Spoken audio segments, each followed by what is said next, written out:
we did a $70 million deal with Wells Fargo at VMware, where the sales team was not really buying in on marketplace. And then suddenly Wells Fargo was like, yeah, so we're only buying through the marketplace.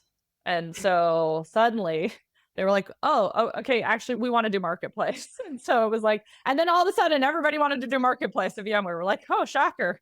What do you know? Welcome to Unlock Cloud Go-to-Market, the series where hosts Erin Feiger and Patrick Riley share the essential stages of the cloud GTM maturity model to start, optimize, and grow your company's revenue through the cloud. They've helped countless ISVs tackle the ins and outs of their cloud GTM motion. And in each episode, they're sharing those success stories from the people who have put them into place. Because ultimately, this way of thinking is the future, and the future is now. Hey everybody, in this week's episode of Unlock Cloud Go-to-Market, we speak to a very fun mutual acquaintance, Brittany Ames, Director of CSP Partnerships for Veritas. I'm excited to have Brittany on. I've been working with Brittany and have known Brittany for over 6 years now, from her beginning days at Aviatrix, a smaller startup, to now working with really big companies like VMware and Veritas on their marketplace strategies and their overall cloud go-to-market strategies. So stay tuned to hear some of the key differences and the similarities in strategy over those three very different types of companies. Hi, Brittany. Welcome to this week's episode of Unlock Cloud Go-to-Market. We're so excited to have you here and have you just share your story of what you've been doing in the market, helping companies build and scale their cloud go-to-market strategies. Yeah, I'm so happy to be here. So excited to be with you guys. It's so much fun to talk about these topics. I absolutely love talking about marketplace and all the different ways in which it's grown and changed over the last couple of years. So thank you for having me. Yeah. Share with the audience a little bit of your story. I know we can all go on to LinkedIn and read like, oh, she was here and she was here and here, Yeah. but like tell us like a little bit of the story, like how it all kind of started and is building on top of each other and has gotten you to the place you're at now, which is you're at Veritas leading up their Microsoft cloud go-to-market strategy. Yeah, so I have a little bit of a different background. I started in education, actually, which was ironic, is my CRO at Aviatrix, when he hired me for sales operations. And then we started doing a marketplace, and it was kind of a brand new concept at the time. At the time, only AWS had a marketplace, and really there were very few products listed. And This was like circa 2016. Yeah, this was 2016, 2017. Yeah, somewhere in there. So, and this was, we were like just getting started, one of the first like born in the cloud, multi-cloud networking products. And so he was like, we got to figure out how to get this thing listed. How do we sell it? Like, what do we do? And so he was like, since you're new to this whole tech world anyway, you have no like real preconceptions around how stuff's supposed to be sold. So go figure this out. And so No I baggage. yeah, exactly. He's really saying like you have no scar, like you have no war stories and scars here. So. Yeah. He's like, you won't try to make this into something it shouldn't be. So like, just go figure it out. And so I was like, all right. So I went and figured it out. And so we basically just worked on getting it listed, a whole pay-go model. Like, okay, how do we price this thing? How do we make it so our customers just go on and buy hourly consumption? And how could they just buy a license and start using it right away? And that's how it all started. And from there, I started building up this whole career around marketplace, because suddenly everybody was like, wait, how did you do that? And that's where it started. Yeah. And then can you help me do that at VMware? Yeah. So then VMware came along and they were like, hey, we would like to be able to do this. And I was like, wow, that'd be really interesting to now see if I could do it at a much bigger company and at scale. And at the time, Aviatrix was going through some leadership changes anyway. So I decided to go over to VMware and basically to challenge myself to see if I could do it not only at scale at a company with 30,000 employees versus the 5,000 at Aviatrix, but also across so many different types of products. So on-prem products, hybrid, multi-cloud, not necessarily born in the cloud, not ready to really be provisioned and licensed through marketplace, like total different licensing models, all of that, and figure out how we could still use the marketplace to our advantage because they were having more and more of their enterprise customers who were telling them, even though they had to have VMware, they were like, we have to buy through marketplace because our procurement is telling us we don't have a choice. This is the only way we can do our renewal because our commitment contract is with AWS or Microsoft and we don't have a choice. So you got to figure this out. And VMware's like, well, we don't know how to do this. So we got to go find somebody to do this for us. So that's how they found me. And I started building that out with Tackle's help, really, at VMware. So that was, yeah, that was a lot of fun, really. We got to learn a lot because doing it at a private company is one thing. You can make mistakes and kind of learn along the way. And people get upset, but you don't have quite the same level of scrutiny as you do at a big public company. So there's like the mistakes are much bigger, tax consequences become much more of a thing. International export, import compliance, all of that becomes something that I had never really tackled before and had to figure out, which was a way different problem, operational problems to figure out around marketplace. But critical in really unlocking the capabilities. Yes, very much so. And then, unfortunately, Broadcom comes in, Yeah. buys VMware. You're like, shoot, Yeah. all my Yes. hard work. Yeah, and everybody who's been paying attention even to a little bit to the news can see that Broadcom's kind of taken VMware in a different direction. So from there, when Broadcom took over and they decided to kind of bag their marketplace business, I moved on to Veritas. Kind of a mix between Aviatrix and VMware. You're like, it's a mid-market business, over $1 billion in ARR, but still just like been around for a while, legacy business, learning how to do cloud, learning what it looks like, what their cloud business needs to look like, and how to do marketplace. So they've been building up their marketplace business for about a year and a half. And so we're working on that. Microsoft is a key component and key partner for them. So that's been the big focus, is building up that partnership and using and leveraging the Microsoft part of that. And that's what I've been helping with. Yeah. And earlier in one of our earlier episodes, we actually had one of your coworkers, Shane Wilson, on sharing a little bit of his story from Rubrik to Veritas and all the great work that the two of you guys are doing over at Veritas. So just so happy to have you guys on and kind of sharing your stories. And with that, you had said earlier, your first exposure to kind of cloud go to market was with Aviatrix. And at Aviatrix, they had more of a product-led cloud marketplace initiative. What did this really teach you about building a truly end-to-end marketplace experience? So at Aviatrix, I got to learn truly what the marketplace was fully capable of providing, that end-to-end experience. Like when we think of marketplace, what Tackle talks to, what the whole experience we want it to be, that quick procurement process, that ability to click to buy and immediately use the product. All of that is the thing that we really want to have happen and is the goal of marketplace, even from like on the software side of things as well, that like Amazon.com type experience. And so what I got to see is that built out with Aviatrix because it was a product led motion born in the cloud where we could actually use the marketplace to provision, where you could have a customer in the middle of the night go on, click to buy, and actually get immediate access to a license and start using within 30 minutes of purchasing. And it was that whole end-to-end experience that we had to map out and build out, that we got to see like that full capability and what it could really be used and leveraged for in that truest sense, which is just really incredible to see. And Yeah. I don't think that many companies are really able to use it. I mean, it's tricky, really tricky to build out in that way. And so it was cool to be able to see the full capability in that sense.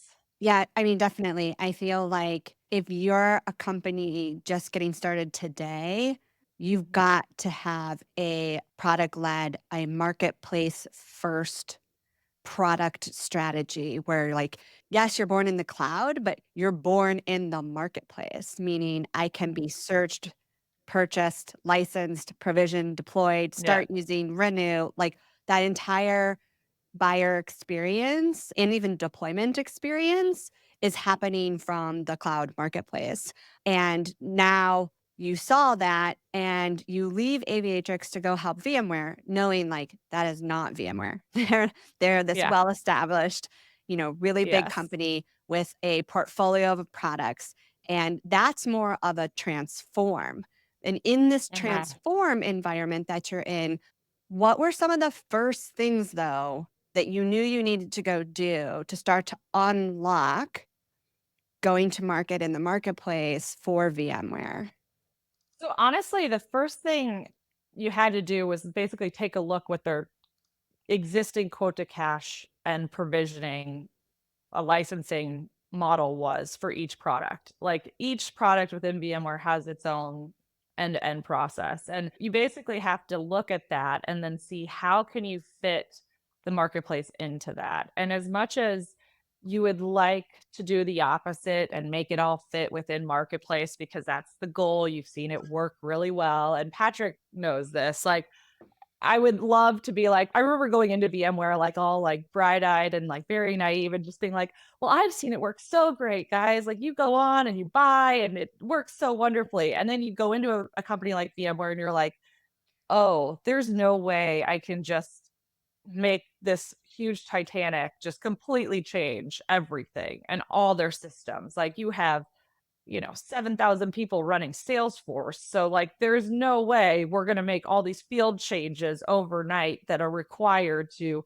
get this to where they can just quickly fill out a quote, or their sellers can quickly fill out a quote, get a private offer created, and then, there you go, we're done. Like, Yeah. it's not going to happen. So Yes, you gotta instead, kinda, like, eh, break it up into chunks and start to, like, pick yes. away at different pieces, and products gotta go work on their product thing and getting the product to be different in the marketplace, and Mhm. that's a whole product strategy. So while product's off trying to help fix I wanna say fix, but, like, evolve the product to be able to be licensed and provisioned and deployed from the marketplace, there's all these things on the business side, and the first Uh-huh. one is gotta go get transactable. Can we even Exactly. get Yeah, like, can we even transact? yeah, Because a customer can come to us and say, "Okay, I want a private offer." Like, they could just want whatever product, and they could just say, like, "Okay, I wanna get this product, and I wanna buy it on the AWS Marketplace." And you're like, "Cool. Oh, wait, do we have a listing? Oh, VMware doesn't have a listing for Tanzu up on the marketplace. Well, we gotta go do that first. Okay, that takes a couple weeks. Then yeah, we've gotta go do this." And so this whole promise that you're making the sales team that like, "Oh, this is super easy. We can get this spun up and like you can have a private offer sitting for your customer in 30 minutes." Yeah, no, that there's a lot of steps that have to happen ahead of that. So that operational component is so critical. Like getting that operational readiness is like yeah, the biggest thing in order to make sure that you can actually do this. And then figuring out within the company how to just make it work within the existing ecosystem. How are we going to make this work within our existing systems so that it does seem to the customer? This was the thing I realized within VMware. Like, how can we make it seem to the customer like it's that 30-minute, I get a private offer, I click to buy, and then I get a license within 24 hours or whatever you want the SLA to be. So that for them, it appears to still be that ease of a transaction motion. But on the back end, what they don't know is happening is you still have the whole Titanic still trying to yeah. move very Don't look slowly. And it's behind the like, magic curtain at the Wizard of exactly, Oz yes. doing all these things. Yeah. And that's where we Like, went. Yeah, yeah, and, like, that's exactly. great. I Yeah. remember when you first came over Yeah. to VMware and Core was doing Yeah. VMware's co-sell managed services for them, Ah, so we were co-selling across all these portfolios, and you get hired, and I'm like, "Great, my friend Brittany's gonna get in there, and she's gonna start to unlock marketplace for us," and you were like, "Hey, this is my role." I'm like, "Great, are you calling Tackle to help you get transactable?" yeah. And it was so funny because we couldn't use Tackle at Aviatrix because we were AMI based, and Tackle at the time didn't do AMIs, so it wasn't even part of the conversation. So I hadn't really used Tackle before, and so then being able to actually use them at VMware, they became a critical component of our business there, Yeah. and actually getting them up and transactable in I that way. I remember And- Tackle yeah. putting us on the phone because I was trying to stop our deal train and get the adoption that you were starting to get at VMware, where you were getting more support and buy-in, and I couldn't get anybody to move. And so I was like, "I'm gonna go Mhm. somewhere else," and I was looking at Aviatrix, and we were talking about that, and Yeah. I just remember you Yeah. lying out there and saying, "Listen, like, the 2 differences in the company sizes are also the differences in the operational readiness that they're gonna have. You need to know Yeah. if you're gonna go talk to Aviatrix, like, this is fast moving. They kinda get it. They're built in the cloud. But if you wanna take this back to Dell, like, the operational changes that need to happen that you're struggling with, it's not gonna happen overnight. I can give you some best practice." Yeah. I mean, it was a huge learning curve for me. I came in thinking, in all honesty, at the time, there weren't a lot of us who really understood how marketplace worked. And so, like, that was why I felt like we were like this little family of people, like Erin, you, being Patrick. Like, there's like a few of us out there who really understood, okay, this is how this works.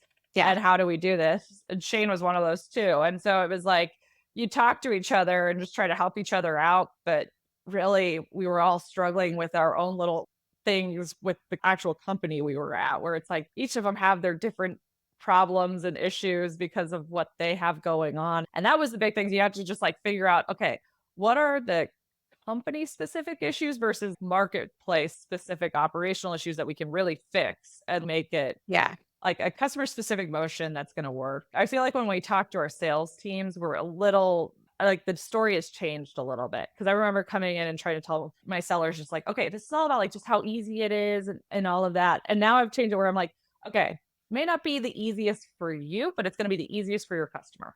And that's Yeah. what matters. And your customer is going to love you for it. And that's what matters. Yeah. And I think what I'm hearing you say is first, I want to say I love that you're like, let's first separate these two things. What are company specific things versus what is a cloud partner specific thing that's happening? That's really helpful. Put your things in the right buckets so that you can address them correctly. But it sounds like you're starting to collect a blueprint of what you learned at Aviatrix, what you learned at VMware, and now you're going to take this blueprint and you go over to Veritas and you're looking to say, oh, I have this blueprint. Veritas has these components. They're missing these components. Can you talk a little bit about, I think, this blueprint you're putting together of what it takes? Yeah, I mean, I think that's a big part of it is like figuring out, okay, what can be replicated versus like what are the things that a company needs to know ahead of time that they need to look for within their own just ecosystem and operational readiness. And then what's the blueprint for marketplace? And it is based off of where they're at, like what type of company they are. Like it is very much related to are you a product born in the cloud type company or are you a legacy making the shift to cloud-based product. And so that also is going to play into it. And there are these different components.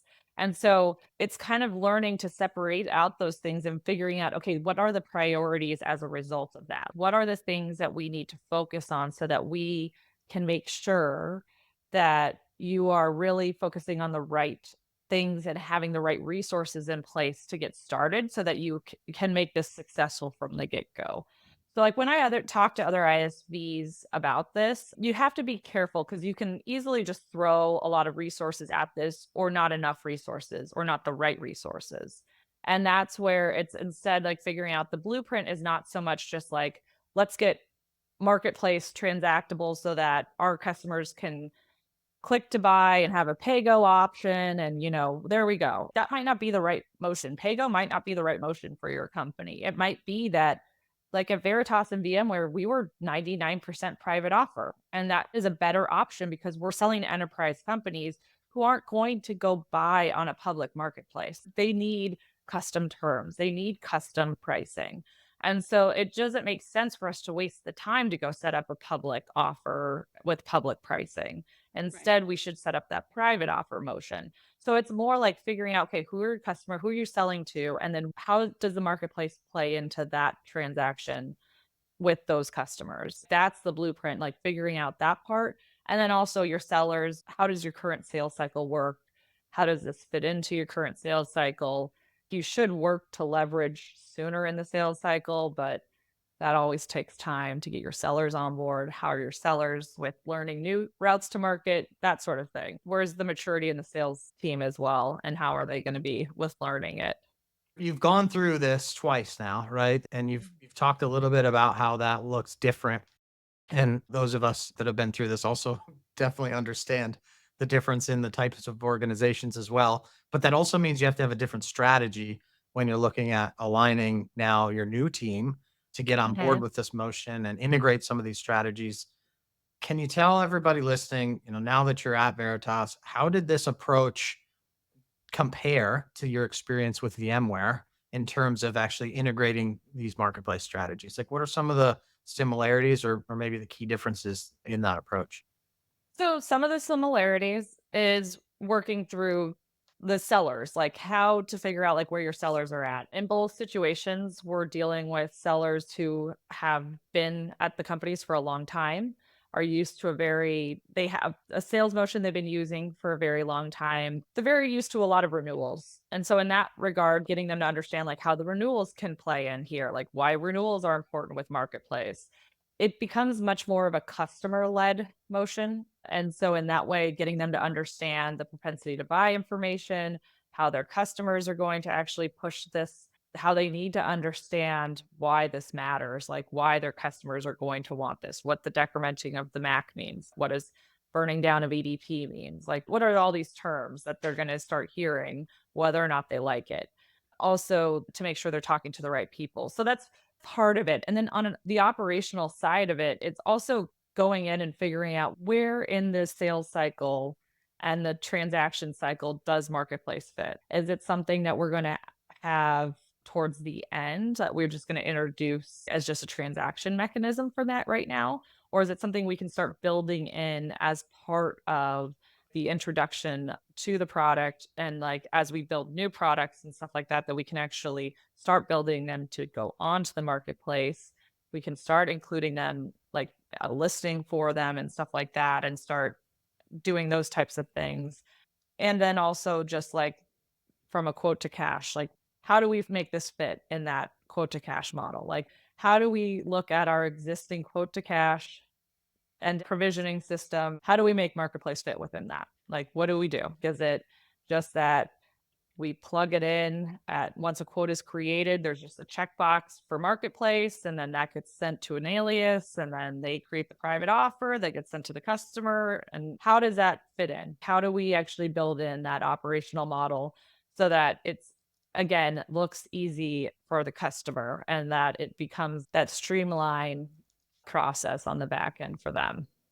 There's definitely a difference. Like, you still have to enable the sellers the same in regards to like, this is what it takes to partner with the clouds. This is how they talk. This is what an EDP means. This is what a Mac means. Like, that education is the same, regardless of if you're going into a company that's really marketplace first or like born in the marketplace from a product strategy versus a established organization that now we have to figure out how marketplace integrates into our already well established business processes.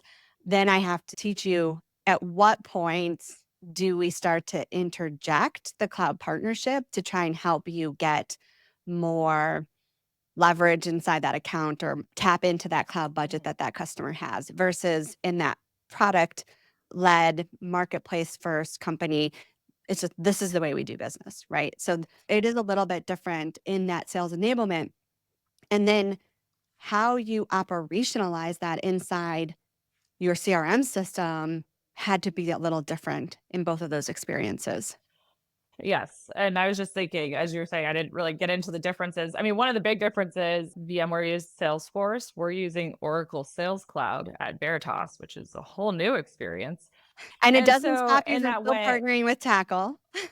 no, it does not stop us from partnering with Tackle. Tackle may not want to partner with us anymore because of it, but that's a different thing. So I'm just kidding. Yeah, we're like, how soon are you moving to Salesforce? I know. It's just so yes, there are differences, but this is where I feel like every company is going to have its differences. They're all going to have different operating systems.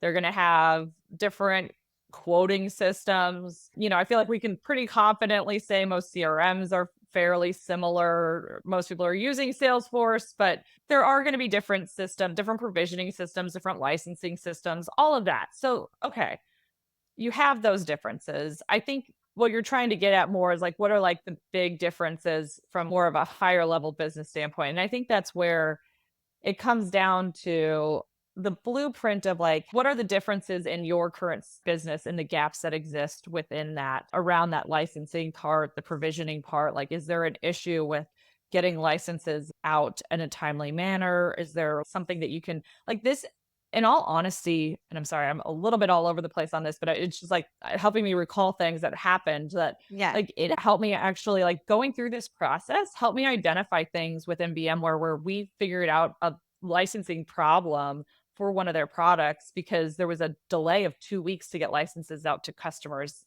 for any route to market. It didn't have to do with marketplace only. And it was going through this like almost gap analysis where you're like, okay, how do we make this work for marketplace? That actually made us realize like, oh, there's actually a gap that exists across all more routes to market that we need to fix. How can we use the marketplace process to fix this for all routes to market as well? And so in that way, like there are going to be these differences that exist across businesses.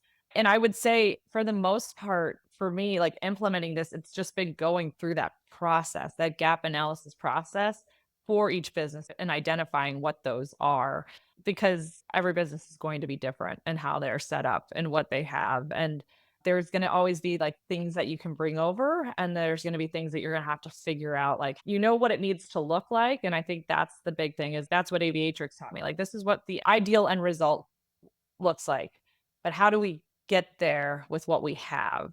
And that's, I think, what I'm learning with like a VMware and a Veritas is like, all right, we may have to make it look very different just to get to that similar end result. Yeah. And to get Everybody's got to build a foundation. yeah, exactly. Yeah. So I don't know that I can really identify, sorry, I'm not sure I can really identify like true differences in the blueprint per se, because I do feel like just every company is different and how they're set up and what it's going to look like in that way. And that's more just like taking the time to actually, and I would say the biggest thing is take the time to actually figure out how to truly operationalize this. Don't rush it. Yeah. Just take the time. Yeah. Yeah. One Like, by that's one. the Like biggest take thing. each thing, break it down Yeah. one by one. We've talked a good bit about getting ready, the transformational activities you've had across these now 3 companies, establishing those foundations. But when we look at kind of that next phase of maturity, where we start to build some adoption, we're incorporating more enablement and more programs. Can you talk to us about some of the specific marketplace programs that you found most effective, perhaps, in driving engagement, both within your team and within the sales teams from a like cloud provider lens? I would say the big thing is the co-sell program. As much as a lot of people don't believe me when I say it, and I will be the first to say, I kind of thought it was a bunch of BS. Like at first, I was like, sure, they'll sell with us. But if you do it the way that Erin has taught you how to do it, there is a way to do it that actually is successful. That is key. And then there are cool programs that the CSPs will give you, and they want to give you money. That is the one thing that people don't realize. They have a lot of money to give away, and they will give you money if you do the co-sell stuff. So you got to do it. You got to play nice, and you got to do the co-sell, and you got to get your sellers to do co-sell.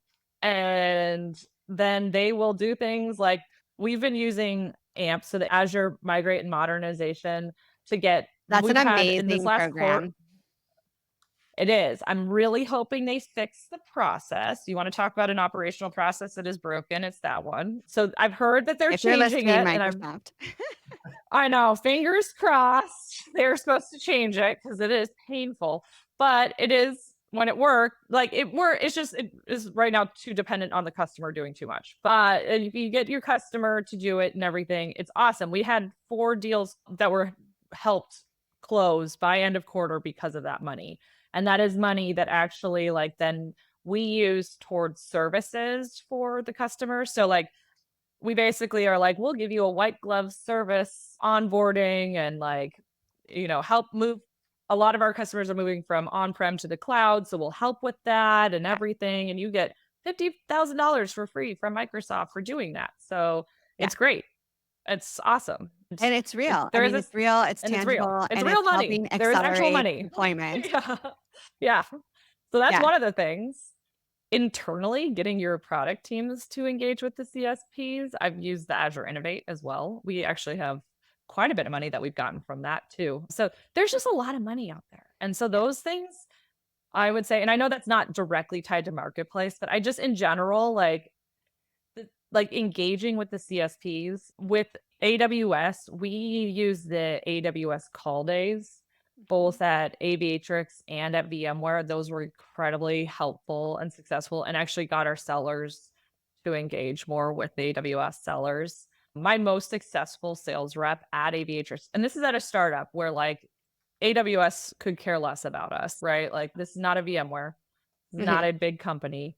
And they started paying attention to us, and she was our top seller because she had the best relationship with AWS and used those sellers. And it started all with the call days where they basically literally will spend several hours. They will go through lists and basically be your SDR for the day. Yeah. And just do calls with you. And it was Gosh, amazing. that's so And nice to have yeah, like a I ride-along know. partner. Wow, that Uh-huh. is partnering. That is partnering That 101. is partnering. Yeah. So Yes. some of these programs, they're not specific to marketplace because they're meant to help you with how you're going to market with your Yes. cloud partnership.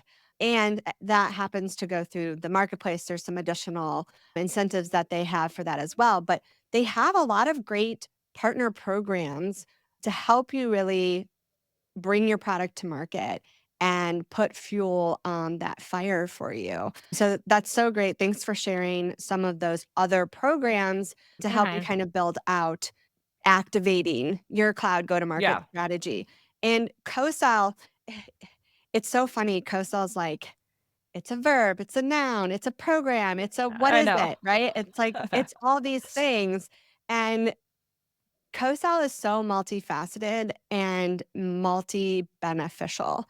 Yes, it does some very fundamental things, but one of the things you hit on is when you do it, it's also opening up the door to other programs because it's building brand inside of that cloud provider's tools. So the cloud provider can see you and can see, like, oh, we have this partner, and here's how we could help this partner either with programs or people or go to market resources or more co-sell. Like, it's just a great way to drive visibility and start to light up inside of the cloud provider's radar on their programs, radar with their people. There's so many great benefits on top of, yes, you get connected and you have an opportunity to build more relationships at the deal level, within an account team area, within leadership inside of the sales organization, within leadership inside of the partner programs. There is a lot of great benefit from that. Yeah. Yes. And you talked a little bit about that sales enablement piece, not just for co-sell, but you touched a little bit on the importance of that seller engagement. Now, when you've looked at doing this 3 times now, can you give us some practical examples or some success stories from your experience on how you address seller engagement and these different types of companies? Like, what was some of the keys for you, for those listening that might be looking at building their own? Like, what are some of the key strategies they should focus on to drive that seller engagement? The big thing is getting your sales leadership engaged and understanding the importance of Yeah, co-sell and I'm about to go tap marketplace. on all your people. Yeah, exactly. And you have to get their buy-in. If you don't have their buy-in, it's not going to matter, as you know. And I've seen it where if you don't have your buy-in, you're just going to get like one-off deals from your customers where they're going to insist. I tell CROs this all the time, like you will have a marketplace deal come across your desk. You will have your customer tell you, I have to buy through marketplace. Sorry, it's going to happen. Just get over it. So you either can lean in and actually make this a route to market you want to use, or you can just keep doing these one-off deals and not taking advantage of all these other additional benefits of this route to market. That's up to you, whatever. But the thing is that if you decide to lean in, this is where you're going to have to tell your sellers that they have to lean into, because they have to do their part, and that is them learning it. And I come from a family of sellers. I can tell you, I know that salespeople don't like learning new routes to market. I can tell you that right now. They're very stubborn and they want to do things direct. They don't want to lose any money. They don't want to have to pay anybody else to help them out. They want to do it all themselves. I understand that. And so it's fine. Like, I get it. In the end, though, there is so much benefit, and the marketplace fees are so low now. Like, it's minimal. It's so minimal. We're not talking like it used to be when I first started in 2017 when it was 20% marketplace transaction fee. They're now like 2%. It's not a big deal. And that's the thing. And so it's like, guys, this is not even an issue anymore. So seller enablement is key. And getting them to understand how co-sell works, why it matters, all these incentive programs. Now that my sales teams know, hey, I can get your customer $30,000 to help with services, to help get with their migration fees, or $10,000 in free Azure credits for their bill. They're like, wait, what? And I was like, yeah, you think that'll close the deal for them this quarter? And they're like, yeah, that'll totally close it. I'm like, great. It just has to go through the marketplace. And that's just a caveat we put on it. I know it doesn't have to necessarily, but that's what we say. Yeah, but that's a great, like, you know, Yeah. you kind of built like, hey, you need to drive this behavior. So you're going to leverage this program, which is goodness for the customer, to get the seller to help drive that change behavior you need in your organization. I think that's like great, like best practice. If you can take one thing over here and marry it to the change behavior you're trying to get over here, and you know that that change behavior is also going to help you overall elevate, like it's a win-win. Right. Well, and that's because our CRO has said he's all in on this. And so he's totally behind it. He's totally behind us saying, like, yeah, this is what we're doing. And we give spiffs out for it. Yeah. It's just, in the end, it's like, that's the key thing is the sellers, you have to get your sales leadership on board. And there's so many reasons now why sales leadership wants to get on board that it just makes sense to do it. Yeah. You're going to get a deal that comes across your desk. The customers are asking for it.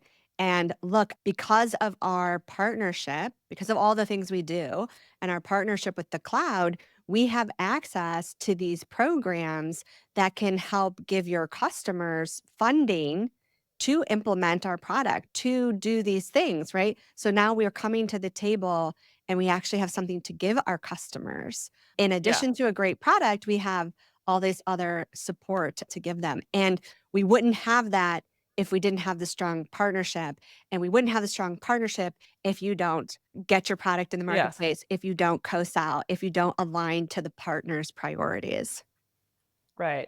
And to give you, I can talk one success story from VMware because it's public. The other two companies I've worked for are not public. So one big success story where I actually saw this happen was we did a $70 million deal with Wells Fargo at VMware, where the sales team was not really buying in on marketplace. And then suddenly Wells Fargo was like, yeah, so we're only buying through the marketplace. And so suddenly they were like, oh, okay, actually, we want to do marketplace. And so it was like, and then all of a sudden, everybody wanted to do marketplace at VMware. We're like, oh, shocker. What do you know? Sometimes it just takes one, and it just happened to be a real whale of a customer to get everybody like snapping into it. Yeah. And it was basically, they were like, we can't do our renewal unless it's through marketplace because our procurement has told us all our money for IT solutions is over in this MAC agreement. So like, it has to be done through the marketplace. And that's just something like I think CROs are catching on to, but they still need to be educated. Like procurement is telling them they have no choice. So you have to do it. Yeah, finance having that all over the board. And that was the only reason we got in. Well, not the only, that was the first reason we got into marketplace too, large bank in Australia. And now more and more ISVs are coming to us saying, well, we're in fintech or we're in finance and we're to the finance verticals and banking. And I don't know if they're there. It's like, yes, they are.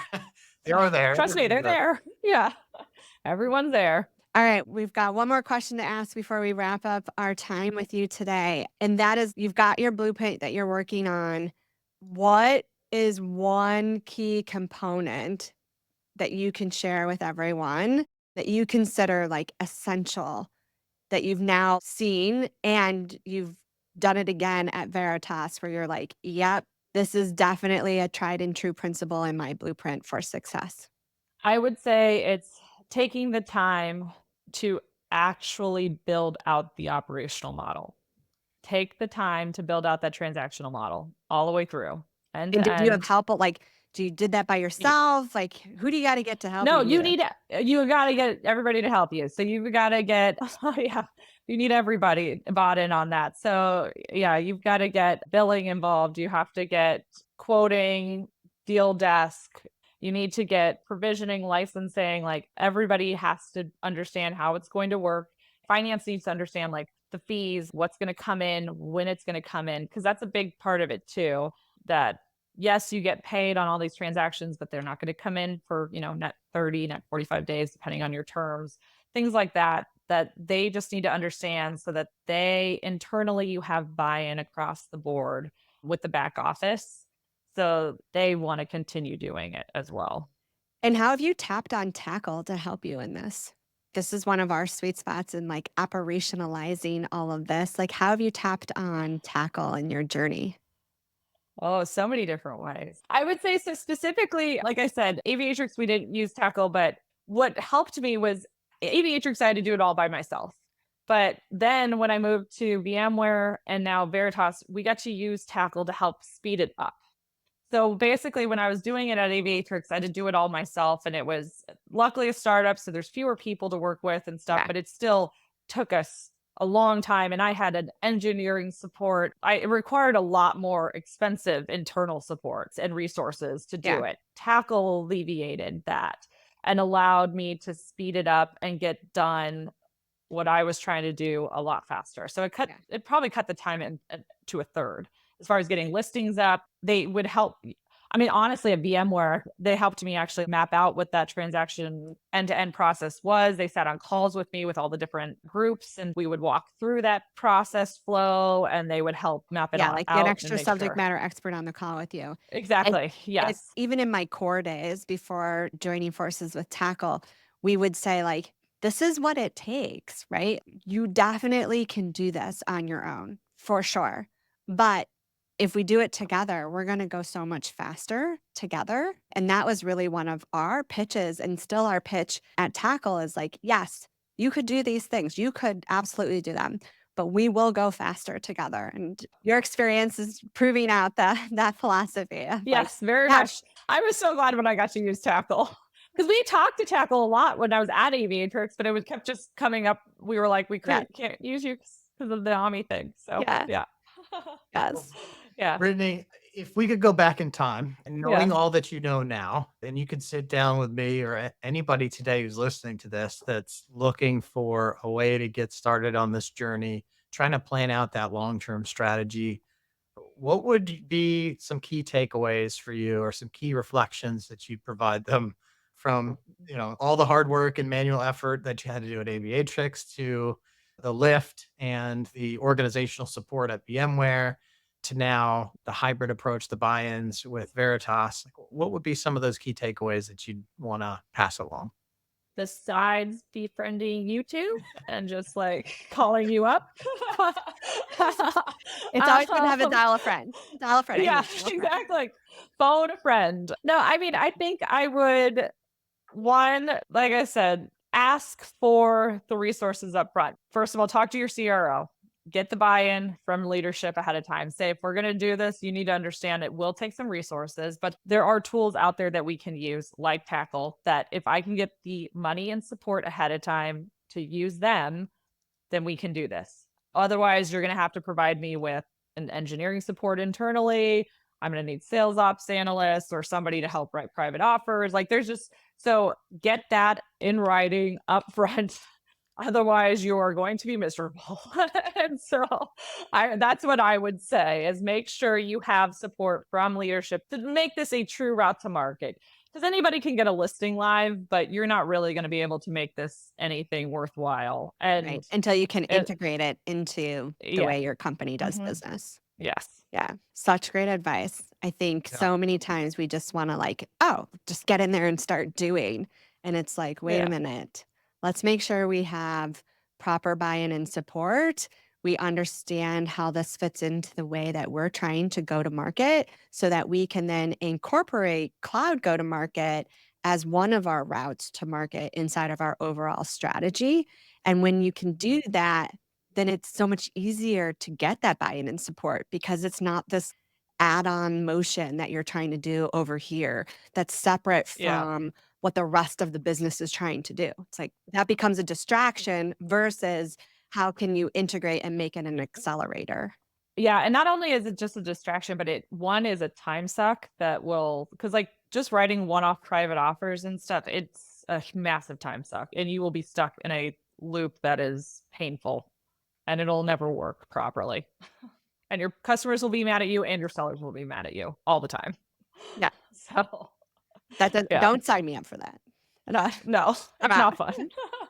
Yeah, This has been great, Brittany. Thanks for taking all of us through not only your yeah. story of how you've morphed and really, yeah, I would say you're one of the founders of one of the SMEs of this space for being there so early. But you've explained a lot of the like best practices through the differences of customer led versus product led marketplace initiatives. And you've seen and talked to everybody today on building versus transforming cloud strategies because of these experiences you've had. And obviously calling out the key themes that we keep hearing, which is you need executive support and you definitely want resources to help you to scale. So like I know Yeah. there's a bunch of key takeaways Erin and I'll talk about after this, but thank you for making the time to do this and for Yeah, providing us. thank you guys for having Sure. me. This was Yeah. a lot of fun. I Yeah. love talking with you guys. So anytime. Yeah, no, thank you so much for sharing your story. I love the journey and I cannot wait to continue to be there with you at your experience at Yeah. Veritas and whatever the future holds as well. Yeah. Thank you. Erin, that was an awesome call with our friend Brittany and all she's been doing lately.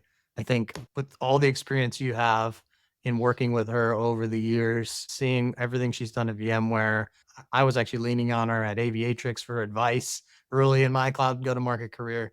Like there was a ton of momentum and a ton of strategy that she's built up over time. What was your big aha moment from her with the lessons that she's learned and picked up on from working with you and Tackle as well? What was the Yeah. big aha moment from that? I mean, a couple of things that she said that really stood out to me in her story was it's not just about building your product to be a cloud product or born in the cloud. It really is about taking a product that can either run or be deployed in the cloud to really being a cloud marketplace product. And that extra step of, yes, I have a product that's on prem and now I'm moving it to the cloud. And I'm not just moving it to the cloud, I'm moving it to the cloud and its ability to be provisioned and deployable in the cloud marketplace, where the clouds are trying to deliver their software to their customers. Yeah, in the back end too, right? Like not forgetting her RevOps people and making sure there was internal changes to align to that. Yeah, that was great. Yeah. That's a great. And her advice on separating the difference between what are our own company issues and things we have to solve for inside of our own business versus these are things we have to address and solve for based on the cloud's partnerships, programs, and rules and their structure that you have to also live within. The other theme that you and I keep seeing, and we knew this was one of the key themes, but when we asked her for what she would give as advice to somebody else trying to do Yeah. this, and she brought up exec alignment and specifically asking for help and resources And because you can have investing in those accelerators. resources so that she Yeah. could go hire like Tackle and people that she knew could help her accelerate, like the things she already knew how to go do. She was like, I need help to go do these and to do them in a faster pace and getting that like in writing, buy-in Yeah. and support Yeah. to go be able to get that investment to help her accelerate what she already knows she needs to go do. Yeah, and that was funny to get it in writing because well, Core and Tackle had given her so much lift too from the managed service perspective, which we often don't talk about. But that's a whole bunch of people that she would have had to go staff and resource Yeah. that was augmented by a couple folks at Tackle who knew what they were doing. Yeah, and like at VMware, it was a co-sell first strategy until they were ready for marketplace, and then they integrated marketplace, right? And then at Aviatrix, it was like marketplace first, and then add co-sell. And at Veritas, they're doing both at the same time. It's like co-sell, and we're getting our products to be not just in the cloud, but have a better experience in the cloud marketplaces. Yeah, cool to see that evolution, and will be even more exciting to follow where she continues to grow Veritas and their next endeavor. Yeah, and being with her for that journey and continuing to help them along that way. Awesome. Well, this was another episode of Unlock Cloud Go to Market. I'm your co-host, Patrick Riley. And I'm your co-host, Erin Feiger. Thanks for joining us. Take care. So pull up a chair, grab a notebook, and join us as we share the essential stages of the maturity model to start, optimize, and grow your company's revenue using the cloud.